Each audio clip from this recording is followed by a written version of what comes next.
Folks, do you love your job? Do you like your job? Or do you hate your job? This is Hard Hat Conversations. Let's do it!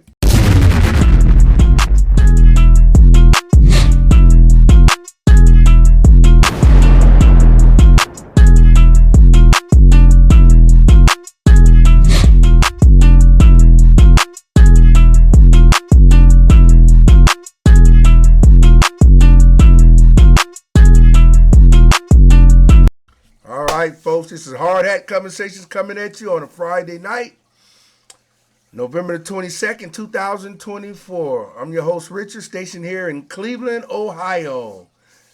Welcome, everybody. Appreciate all that's listening. Don't forget to like and subscribe, comment if you hear something that you don't like. And if you hear something that you do like, do the same thing, comment. All right, folks, let's get right into the show. I looked up a report. Let me go to my notes, folks. You like to go? No, I know. Go to my notes. I looked up a report. It's called the Gallup Report. And I just want to touch on this a little bit, folks, because this affects me too and a lot of you out there. Um, is it normal to hate your job? That's a question. Is it normal to hate where you work at? According to the Gallup report, worldwide, over 50% say yeah, that they hate their job. 50%, folks. That's from the Gallup report, worldwide. Also, they said that 40% feel worried at the job, 40%, and it also say 23% feel angry. I don't know about you folks; those are not good percentages because we all have to have some type of income coming in. We all have to have some type of job. Most of us. So if you got the workplace where most people hate their job, then something's got to change. Because no matter what we do, as long as we live in, we got to find a way to make some. Excuse me, folks, make some money. Because here where I'm at in America, and a lot of other countries, that's how you make your living. That's how you feed your family and do lots of other things. So we got to work on that, folks. I don't know how we can do it. Um, I don't know. It should a work employer and an employee should have some type of working relationship. Um, we both of us are there to make what money. We understand that money.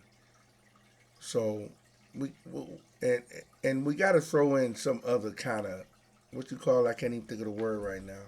Some type of little small bonuses here and there just to keep the morale going because after a while your job become mundane and I think that's why that number is over 50%. Why you angry at your I mean you hate your job, and then 40% feel worried and 23% feel angry. So the workplace is getting a little hostile. Plus, they demanding more and more. You know, they use this fancy word called multitasking. You know, like it's supposed to make you, oh, you're real smart. You're real good. You better than everybody else because you can do three, four, five, six, seven, eight jobs. No, they're making you feel good while they're killing you inside. They're making more money off of you by having you doing five people jobs and one person doing it. But they call it a big word called multitasking. And that's all baloney. All that's going to do is take some years off your life. You're going to be 20, 23% feel angry, 40% feel worried. You're never going to be at ease at work. You're always going to be on the edge because what I see, even at my job, you know, if you can do 100, you can do 99% things right, but as soon as you do that one mistake, they're ready to pounce on you like a lion, you know, like a wild animal, and make you feel like you're nothing, even though you gave them 99%. And unless you can tell me, I don't know anybody that's 100% in this world. Nobody. So it's a lot of psychological mind games. I think the American worker and people worldwide, folks, are hard workers and they try to manipulate the numbers and make like we're not doing anything. And we got to work on that, folks, because the good jobs are getting lesser and they're stressing out and competition is getting higher and capitalism going to survive. It has to make changes as well. Just like they want us to make changes, um, they have to make changes too to work with us on that. So just be careful out there at your job, folks. Plus, it's the holiday times. A lot of people are stressed out. Of course, there's never enough money. The utility bills, every bill you got coming in, phone, everything is just skyrocketing. We're gonna keep talking about this because the reason you talk about something, that means it's getting bigger, bigger, and bigger until what's gonna happen to it when it get bigger? It explodes.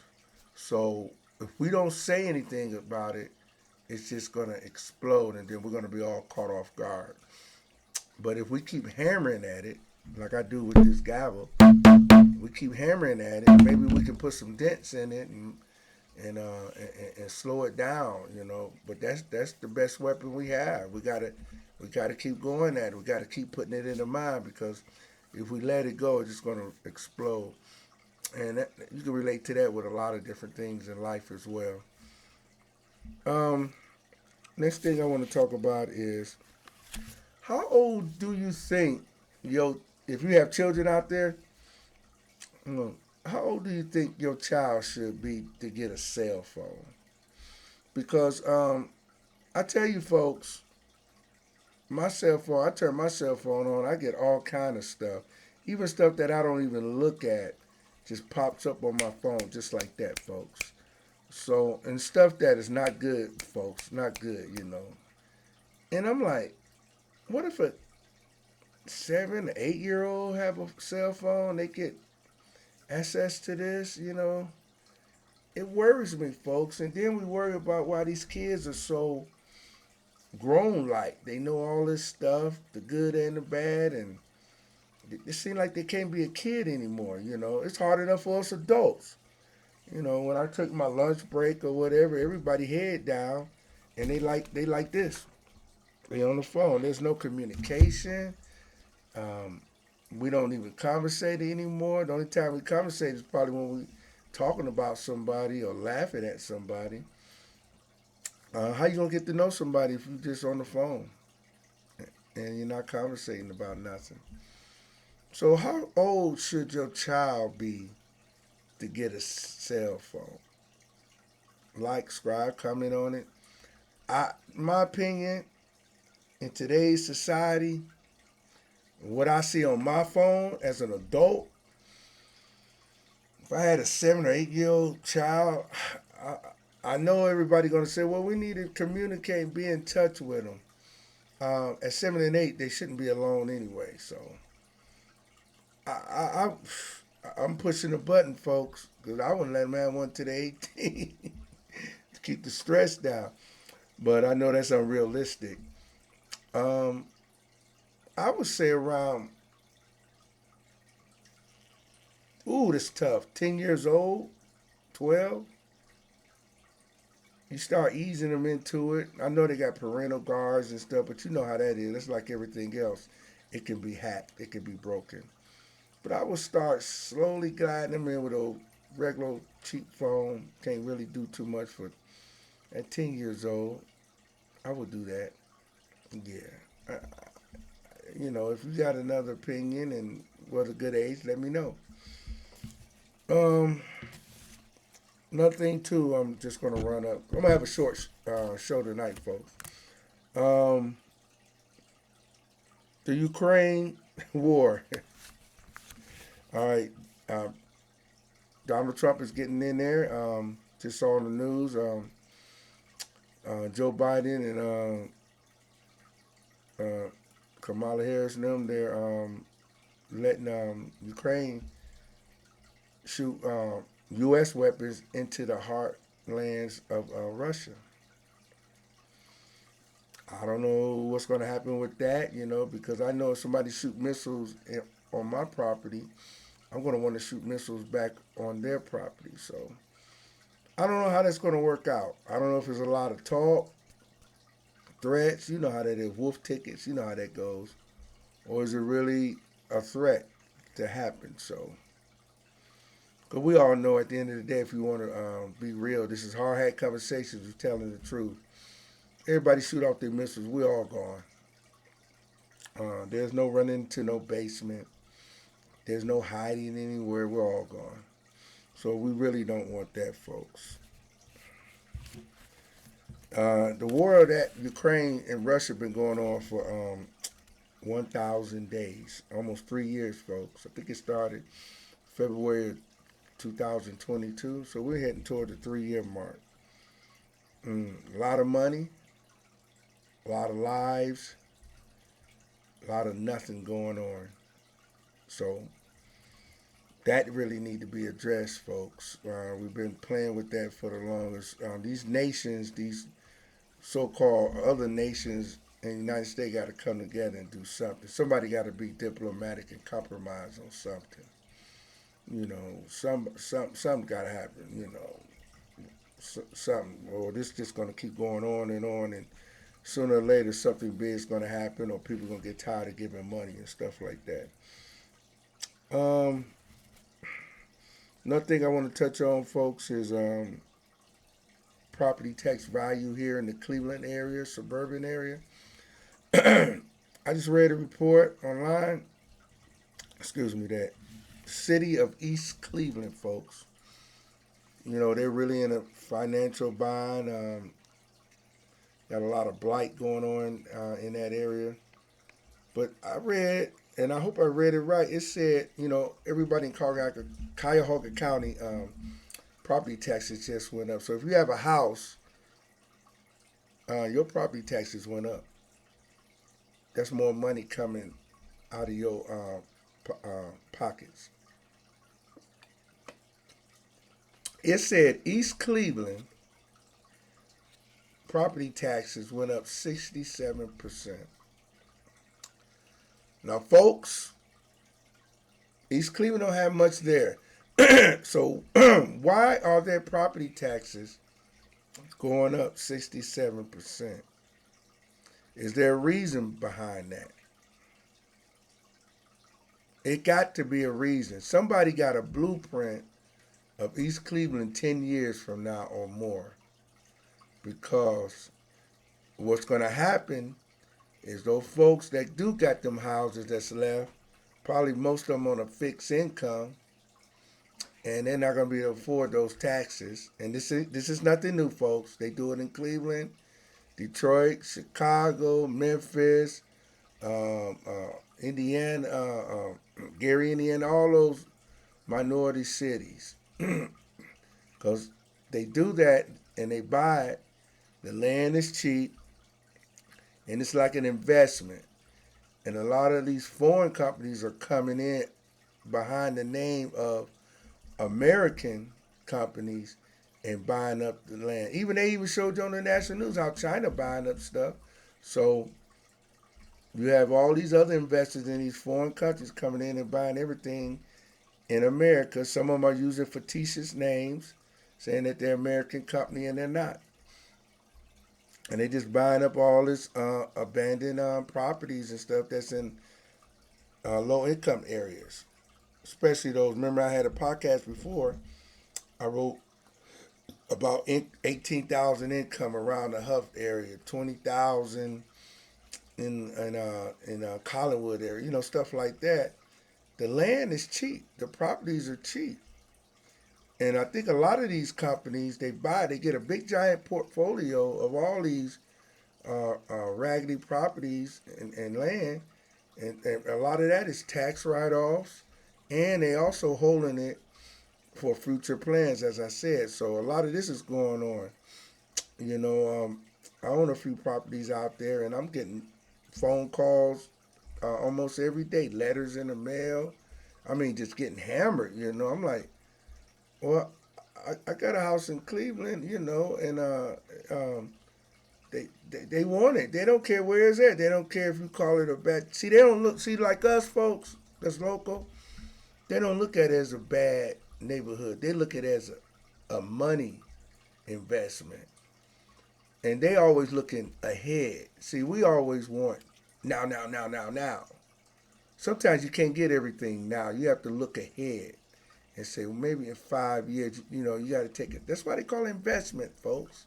They're investing, so they buying up all this, and they buying it pennies on the dollars. So it's really not hurting them. So if they buy all this and sit on it, and then they got the plans come out, boom, everything go up. They get paid, and then they move on. And that's basic 101. Just like when I was talking about with the Bitcoin thing, that everybody should try to get in and learn. You buy these little coins, 10 cents a coin and stuff like that. And you're hoping maybe in a few years, all of a sudden, boom, go up $1 a coin, and you paid only 10 cents for it. That's 90 cents. So we got to look at things like that, folks. So it's always a plan behind raising property taxes and stuff. And they also need to change that, folks. If you own a house, you know what I'm talking about again, or any property, commercial building, business, whatever. Now, these taxes help fund the schools. And like I said, what happened to the lottery? I thought the lottery was supposed to alleviate that and help to keep our property taxes low, so we don't have to deal with them skyrocketing when they want to pass a levy at the school or or a library or all kind of arts things, anything. So we have to look at it that way, folks. We got to research and be a little smart about that because um, it just don't hurt homeowners if you rent an apartment there as well, and the landlord has an apartment building. You know what's going to happen, right? When his property taxes go up, guess what? Your rent going to go up as well. So we all in this together, folks. So we gotta pay attention to these things. So if you rent or if you own, it doesn't matter. It affects all of us. So keep that in mind, folks. Don't just say, "Oh, it's just the people with homes and property tax." No, you own rent, you pay rent, and you live in that area, and there's an apartment building. That apartment building property tax is going up, and guess what? You getting that extra $20 on your rent to help because he's not going to pay for that. He or she is not going to pay for that. It's not good business. That's just business 101. So, folks, I'm gonna leave you tonight. Like I said, just a little short show. Just wanted to say hi to you out there. Appreciate everybody that take the time to listen, and I hope you go in peace. Have a good weekend. Don't let them jobs stress you out. And just try to stay happy, stay in a happy place. You're gonna have your up and down. And always remember what I tell you. Out of 7 days a week, try to have at least 5 great days. 2 days, they're gonna be up and down. Because remember, this world is not perfect. So we are gonna have some bad days. I don't care how good you think you are, how smart you think you are, or how much money or whatever you got. You think everything going perfect in your world. You're always gonna hit a speed bump. But that's okay. What we do with speed bumps, we bounce right back over them. So it's not the end of the world. We get down. Let's do this 5 minute rule. We talk about it for 5 minutes. We upset it with it for about 5 minutes. And guess what, folks? We keep on going down the road because nobody's going to wait on you. And you can be your worst enemy if you sit there and pouting about something for days on end. Because guess what, folks? The next problem coming and the next problem coming. And if you don't defeat that problem right there, then it started getting piled up. And guess what happened? You're just sinking in all that mess, and you're gonna get stressed out and do something stupid. So let's stay in peace. Let's be mad for 5 minutes. Remember how they used to do the kids? Say go in the corner and count to 10, Hey, adults, we got to do the same thing because we know it's tough out here, folks.